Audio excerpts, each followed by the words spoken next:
అబ్బా! నెల మొదటి తారీఖు అకౌంట్లో జీతం పడిందని ఆ టింగ్ అని మెసేజ్ వస్తుంది చూసారా, అది మ్యూజిక్ కన్నా గొప్పగా ఉంటుంది. ఆ ఒక్క క్షణం మనమే కింగ్, ప్రపంచం మొత్తం మన కాళ్ల కిందున్నట్టే అనిపిస్తుంది కదా. ఆ ఒక్కరోజు మనదే రాజ్యం, మనమే బాహుబలి, మన మాటే శాసనం. ఇక చూడండి, పార్టీలు, షాపింగ్, ఆన్లైన్ ఆర్డర్లు, కంట్లో పడిందల్లా కార్టులో పడాల్సిందే, కార్టులో పడిందల్లా ఇంటికి రావాల్సిందే. ఆ జోషే వేరు. కానీ కథ ఇక్కడే అసలు ట్విస్ట్ తీసుకుంటుంది. సరిగ్గా నెల 20వ తారీఖు రాగానే సినిమా మొత్తం రివర్స్ గేర్లో నడుస్తుంది. మొదటి తారీఖున రాజులా ఫీలైన మనమే నెల చివర్లో బికారి లెక్కలు వేస్తుంటాం. టూత్పేస్ట్ ట్యూబ్ని అందులోంచి చివరి చుక్క వచ్చేదాకా నలిపేస్తాం, షాంపూ బాటిల్లో నీళ్లు కలిపి దాన్నింకో వారం లాగిస్తాం. ఇక బ్యాంక్ బ్యాలెన్స్ చెక్ చేసుకోవాలంటే అమ్మో, గుండెల్లో దడ మొదలవుతుంది. ఇక్కడే అసలు ప్రశ్న మొదలవుతుంది. జీతం 30,000 లక్షైనా వచ్చిన 10 రోజుల్లోనే గాలిలో కర్పూరంలా ఎలా మాయమైపోతోంది? ఏమైపోతోందా డబ్బు? ఇది సింపుల్గా లెక్క తప్పడం కాదు, దీని వెనక ఓ పెద్ద మ్యాజిక్ ట్రిక్కుంది.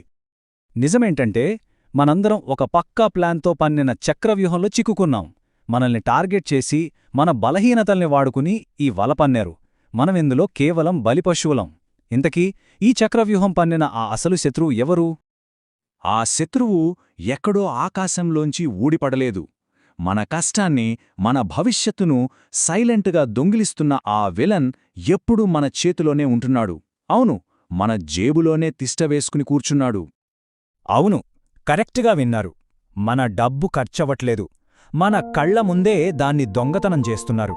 అమెజాన్, స్విగ్గీ, ఇన్స్టాగ్రామ్, ఈ యాప్స్ అన్నీ కలిసి మన బ్రెయిన్ మీద ఒక సైలెంట్ సర్జికల్ స్ట్రైక్ చేస్తున్నాయి. ఇదేదో చిన్న విషయం అనుకోకండి. దీని వెనక మన ఆలోచనల్ని కంట్రోల్ చేసే ఒక పెద్ద సైకలాజికల్ యుద్ధమే నడుస్తోంది. మన ఫోన్కి ఒక్క నోటిఫికేషన్ టింగ్ అని సౌండ్ వస్తుంది కదా, అంతే, మన బ్రెయిన్లో డోపమైన్ అనే ఒక కెమికల్ బాంబ్ పేలుతుంది. ఈ డోపమైన్ ఒక సైలెంట్ కిల్లర్ లాంటిది. ఆకలి లేకపోయినా అర్ధరాత్రి బిర్యానీ ఆర్డర్ చేయిస్తుంది. బీరువ నిండా బట్టలున్నా కొత్త డ్రెస్ కొనేదాకా వదలదు. మెల్లమెల్లగా ఇది మనల్ని ఒక వ్యసనానికి బానిసగా మార్చేస్తుంది. ఇందులో ఉన్న అసలు రహస్యమేంటో తెలుసా? ఈ యాప్ కంపెనీలకి మనం మనుషుల్లా కనపడం. వాళ్ల దృష్టిలో మనం కేవలం ఒక డేటా పాయింట్. మన బలహీనతలేంటి, మనకి ఎప్పుడు కొనాలనిపిస్తుంది, ఎప్పుడు మూడు బాగోదు, ఇవన్నీ వాళ్లకి మనకంటే బాగా తెలుసు. అందుకే కరెక్ట్గా ప్లాన్ చేసి జీతం పడ్డ మొదటి 10 రోజుల్లోనే మన అకౌంట్ని ఖాళీ చేయిస్తారు. సరే, ఇప్పుడు నేను చెప్పబోయే నంబర్ విని షాక్ అవ్వకండి. మనం రోజు సరదాకి చేసే చిన్న చిన్న ఖర్చుల వల్ల మన ఫ్యూచర్లో ఎంత పెద్ద భూకంపం వస్తుందో తెలిస్తే మైండ్ బ్లాక్ అవ్వటం ఖాయం. ఒక్కసారి ఆలోచించండి, రోజుకి ఓ 100 రూపాయలు, అదేమంత పెద్ద అమౌంట్ కాదు కదా.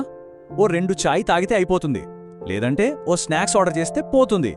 దీనివల్ల ఎంత నష్టం వస్తుంది మహా అయితే?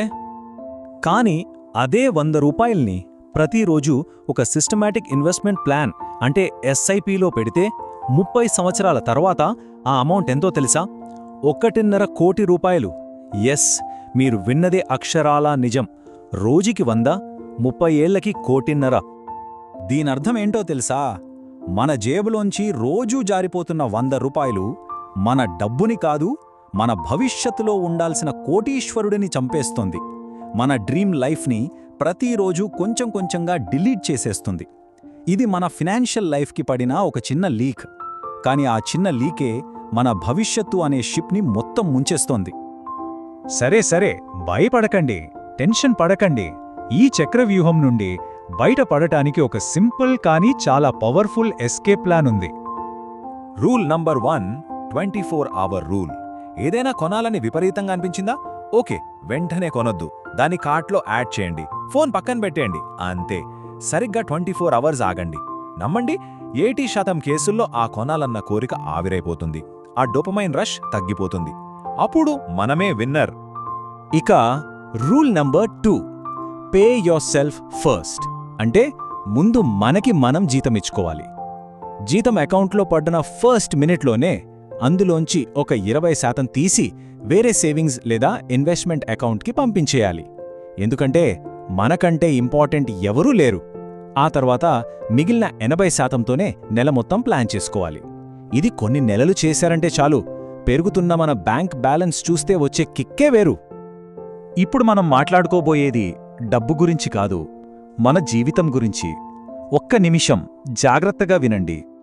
మన జీవితమంటే కేవలం ఈఎంఐలు కట్టడం, బిల్లులు చెల్లించడం మాత్రమేనా? నెల 20వ తారీఖు వస్తోందంటే భయంతో వణికిపోతూ బతకడానికా మనం పుట్టింది? కాదు.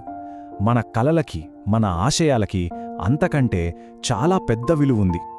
ఆ విలువ ఏంటో మనకు తెలియాలంటే ఒక్కసారి మనల్ని మనం ఈ ప్రశ్న అడుక్కుందాం. నిజాయితీగా అడుక్కుందాం. నా డబ్బు నా కంట్రోల్లో ఉందా, లేక నా ఫోన్లోని యాప్స్ నన్ను కంట్రోల్ చేస్తున్నాయా? దీనికి సమాధానం మన మనస్సాక్షికే తెలుసు. ఒకటే గుర్తుపెట్టుకోండి, మన భవిష్యత్తు ఎవరో రాసిన కోడింగ్ మీద, ఎవరో డిజైన్ చేసిన యాప్స్ చేతుల్లో ఉండకూడదు. అది మన చేతుల్లో, మన నిర్ణయాల్లో ఉండాలి. ఈ రోజునుంచే ఆ కంట్రోల్ని మన చేతుల్లోకి తీసుకుందాం. ఆటను మార్చేద్దాం. సరే, వెళ్లే ముందు ఒక ఫన్ క్వశ్చన్. మీ ఇంట్లో ఎక్కువ ఖర్చు పెట్టేది ఎవరు? మీరా లేక మీ పార్ట్నరా? కింద కామెంట్స్లో నిజాయితీగా చెప్పేయండి. చూద్దాం ఏ టీం గెలుస్తుందో.